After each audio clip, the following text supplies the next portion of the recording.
후보가 미사일 방어 체계 사드의 추가 배치를 연일 강조하고 있습니다. 경북 성주에 있는 주한미군 사드 말고 우리 군의 사드를 수도권에 배치하자는 건데요. 민주당은 수도권 방어에 사드까지 필요하지 않다면서 외교적 문제만 불러올 무책임한 주장이라고 비판했습니다. 이학수 기자입니다. 국민의힘 윤석열 후보는 지난달 30일 처음 밝혔던 사드 추가 배치 공약을 오늘은 특단의 조치하고까지 강조하며 다시 언급했습니다. 사드를 포함한 중충적 미사일 방어망을 구축해 수도권과 경기 북부 지역까지 우리 국민의 안전을 확실히 지키겠습니다. 최근 미국이 주한미군의 사드, 즉 고고도 미사일 요격 체계를 배치하겠다고 발표하자 중국과 러시아가 우려를 표명하고 있습니다. 미국은 북한의 미사일에 대한 방어를 위해 사드를 배치하겠다고 밝혔는데요.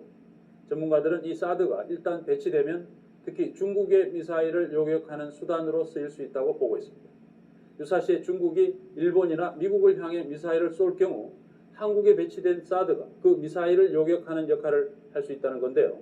따라서 사드는 자칫 한중 관계를 군사적 갈등 관계로 내몰 수 있고 엄청난 경제적 손실로 이어질 수 있다는 우려도 나오고 있습니다. 유원중 개건 기자가 취재했습니다. 사드, 미국의 고고도 미사일 방어 체계를 말하는 약어입니다. 적이 발사한 미사일을 레이더로 탐지해 요격 미사일을 쏘아 공중에서 폭파시키겠다는 것인데 흔히 알려진 패트리어트 미사일에 비해 더 높은 고도로 날아오는 중장거리 탄도미사일을 요격하기 위해 개발됐습니다. 사드는 저고도용 패트리어트 미사일, 대륙간 탄도미사일을 요격하는 SM-3 미사일과 함께 미국의 MD, 즉 미사일 방어체제의 핵심을 이루고 있습니다. 북한 노동미사일의 최대 사거리는 1300km. 이 미사일은 오키나와에 있는 주일 미군 기지를 사정권에 두기 위해 개발된 것이라는 게 지금까지 정설이었습니다. 통상 이때의 발사각은 45도 전후. 하지만 발사 각도를 70도 이상 높여 발사하면 부산과 대구, 대전은 물론 서울로도 발사가 가능하다는 겁니다. 이때의 미사일 정점 고도는 300~400km 수준. 이 경우 고도 40km 이내를 요격하는 패트리어트로는 요격이 불가능하며 결국 사드 미사일 같은 고고도 미사일이 필요하다는 주장입니다. 하지만 여러 군사 전문가들은 이 같은 설명이 이론과 가설로만 가능할 뿐 현실성이 떨어진다고 지적합니다. 특히 남한 타격용으로 수백 기의 스커드 미사일과 이동식 단거리 미사일, 또 장사정포를 갖춘 북한이 중장거리용 노동미사일을 남한 공격용으로 사용한다는 것은 상식을 벗어나는 얘기란 겁니다. 올라가면서 이 속도가 늦어지기 때문에 오히려 탐지하기가 쉽고 요격하기도 쉽고 자세 제어가 어렵기 때문에 명중률이 이 정상적인 발사보다도 떨어지기 때문에 군 당국에 있어서도 그렇게 사용하기는 어렵다라고 하는 의견들을 공개적으로 이렇게 천명한 바가 있습니다. 북한이 그와 같이 중거리 미사일을 한국에 발사하는 이런 비합리적인 어떤 군사 행동을 한다는 것도 일단 이해하기가 대단히 어렵고 모든 논의가 사드를 배치하기 위한 사후 합리화 과정이 아닌가 생각이 됩니다. 더군다나 사드 도입은 미국이 주도하고 일본이 참여하고 있는 MD가 북한과 함께 중국의 미사일을 요격하기 위한 방어 체계여서 중국이 극도로 민감해하는 부분입니다. 그래서 비록 주한미군이 도입을 한다고 해도 한국이 쉽게 허용하기 힘든 측면이 있습니다. 미국의 MD 체계의 어떤 전초기지가 됐을 경우에 당연히 중국으로서는 한국이 중국의 공격 대상이 되는 거고 그 중국과의 관계가 이렇게 정치 군사적으로 갈등 관계에 빠지게 되면은 사드 도입회로 훨씬 능가하는 그런 경제적인 데미지를 한국 경제가 입게 된다. 중국으로부터. 사드 도입이 중국을 겨냥한 것이라는 것은 특히 특히 사드의 레이더 시스템 때문입니다. 사드 체계는 AN/TPY-2라는 고성능 X밴드 레이더로 적의 미사일 발사를 탐지하게 됩니다. 미군의 MD는 사드 레이더와 같은 X밴드 레이더로 하와이 주변에 배치한 초대형 레이더인 SBX 등을 서로 연결해 북한이나 중국에서 태평양 쪽으로 날아오는 모든 탄도미사일을 SM-3 미사일, 사드 미사일, 패트리어트 미사일로 단계별 요격을 한다는 개념입니다. 사드 레이더는 설치 장소에 이동이 가능하고 탐지 거리가 최소 1000km 이상. 이 레이더가 한국 서해안에 배치될 경우 북한을 포함해 중국 베이징과 동북부의 미사일 기지를 탐지하는 데 최적의 장소가 된다고 합니다. 이럴 경우 미국, 특히 일본을 향하는 중국의 미사일을 우리가 대신 탐지해 요격하는 역할을 하게 돼 외교적 문제가 되는 것입니다. 그러니까 하도 상식에 벗어난 얘기를 하니까 도대체 뭘로 반박을 해야 될지 참으로 난감한데, 우선 최근에 한반도 전략은 미 태평양사에서 직접 관장하는 구조로 바뀌고 있거든요. 이 태평양사의 핵심 임무, 가장 우선순위가 높은 임무가 중국 견제입니다. MD에 한번 발을 빠뜨리는 순간 우리 외교의 자율성은 크게 잠식됩니다.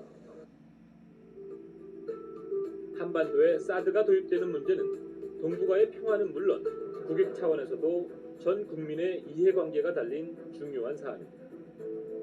미국 언론은 사드가 한국에 배치될 것이고 장소까지 물색 중이라는 보도를 내놓고 있고, 중국 언론은 한국의 사드 도입이 한중 관계를 희생시키게 될 것이라고 경고를 하고 있습니다.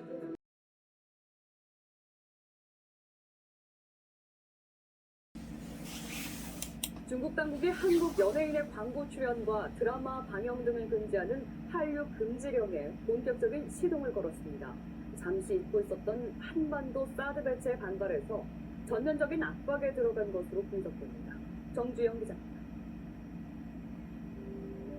드라마 태양의 후예의 주인공 송중기 씨. 중국에서도 폭발적 인기를 끈 송 씨는 중국 스마트폰의 광고 모델로 발탁됐고, 이 제품은 송중기 폰이란 별칭까지 얻었습니다. 그러나 최근 후속작에선 중국 영화배우 펑위엔으로 모델이 돌연 교체됐습니다. 우리 경제에도 또 하나의 불확실성이 생겼습니다. 얼마 전 브렉시트 결정에 이어서 이번에는 사드가 우리 경제의 뇌관이 될 조짐을 보이면서 국내 기업들이 긴장하고 있습니다. 중국 정부가 사드 배치에 반발해 한국 제품 수입을 금지하거나 여행 제한 등의 조치를 취할 수 있어서인데요. 제2 마늘 파동 우려까지 제기되고 있습니다. 권호진 기자입니다. 사드 배치를 결정한 다음 날 중국 항구시보는 사드에 맞서 중국이 할 수 있는 5가지 행동이란 제목으로 한국을 정면 겨냥하는 초강경 사설을 실었습니다. 한마디로 사드 배치를 적극적으로 추진한 한국과 다시는 경제 관계와 왕래를 하지 말고 중국 시장 진출을 허용하지 말아야 한다는 요지였습니다. 중국 정부가 사드에 반발해 한국 제품과 부품의 수입을 금지하고 여행 제한 조치 등을 취할 것으로 우려되면서 국내 산업계가 불안해하고 있습니다. 지난 2000년 한국이 중국산 마늘 관세를 올리자 중국이 한국산 휴대전화와 폴리에틸렌의 수입을 전면 중단한 마늘 파동의 악몽이 재현될 조짐을 보이고 있기 때문입니다. 특히 반도체, 휴대전화, 디스플레이의 수출 비중이 큰 정보기술, IT 업계의 걱정은 이만저만한 게 아닙니다. 우리나라는 반도체 생산량의 50%를 중국에 수출하고 있습니다. 중국 자본이 큰 손인 게임과 인터넷 업계도 바짝 긴장하고 있습니다. 지난해 9월 말 기준으로 중국과 홍콩 자본의 국내 투자 규모는 총 2조 9,606억 원에 이릅니다. 유통과 관광업계도 중국이 손쉽게 타격을 줄 수 있는 분야라고 꼽힙니다. 중국 수요 없이는 사실상 K-뷰티 열풍을 이끌어가기 힘든 화장품 업계는 중국이 현지에서 화장품 안전 검역을 강화하지 않을까 전전긍긍입니다. 관광업계는 중국이 한국 여행 조건을 까다롭게 할 수도 있다고 보고 상황을 주시하고 있습니다. 지난 2014년 한국을 찾은 전체 외국인 관광객 중 중국인이 43.2%로 독보적이어서 중국의 제재 조치가 과시화되면 매출에 직격탄을 맞을 수 있습니다. 여기에 중국 내 한류 콘텐츠 방영 등 한류 분야에서 눈에 보이지 않는 견제가 있을 가능성도 제기되고 있습니다. 중국의 사드 보복으로 한국 관광 금지 조치가 강화되면서 제주 지역 관광업계 피해가 현실화하고 있습니다. 제주 여행을 취소한 중국 관광객이 벌써 24만 명에 달하는 가운데 휴업과 폐업에 들어가는 업체가 속출하고 있습니다. 제주에서 유종민 기자입니다. 지난달까지 영업하던 관광호텔입니다. 중국인 관광객이 주로 이용하던 이 호텔은 이달부터 폐업에 들어갔습니다. 숙박률이 곤두박질을 치면서 더 이상 버티지 못하고 문을 닫게 된 것입니다. 유커 전담 여행사도 휴업을 예고했습니다. 지난해 제주를 찾은 중국 관광객의 80% 정도를 유치했던 이 여행사는 예약 취소가 잇따르면서 다음 주부터 휴업에 들어가기로 했습니다. 3월 15일 이후에는 일단은 예방 중국 자체 관광객이 전혀 없는 상태가 되거든요. 그러면은 현업부서는 일단 할 일들이 없으니까 어느 정도 이제 업무를 마무리하고. 이런 가운데 중국 관광객의 여행 취소는 본격화되고 있습니다. 항공편의 경우 전세기에 이어 정지편까지 운항을 중단하거나 감편하면서 여행 취소는 빠른 속도로 늘어나고 있습니다. 지금까지 항공편을 이용한 취소 여행객은 12만여 명에 이릅니다. 크루즈 관광 취소도 잇따르고 있습니다. 중국 관광객을 모집해 중국과 제주, 일본 항로에 운항 중인 한 크루즈 선사는 다음 주부터 6월 말까지 제주 기항을 취소했습니다. 약 12만여 명이 제주에 오지 못할 것으로 추정됩니다.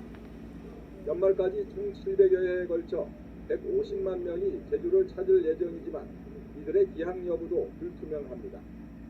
지금까지 제주 여행을 취소한 중국 관광객은 약 24만여 명에 이릅니다. 문제는 앞으로 여행 취소가 계속 늘어날 것으로 예상돼 피해 규모도 눈덩이처럼 커질 것으로 보입니다. YTN 유종민입니다.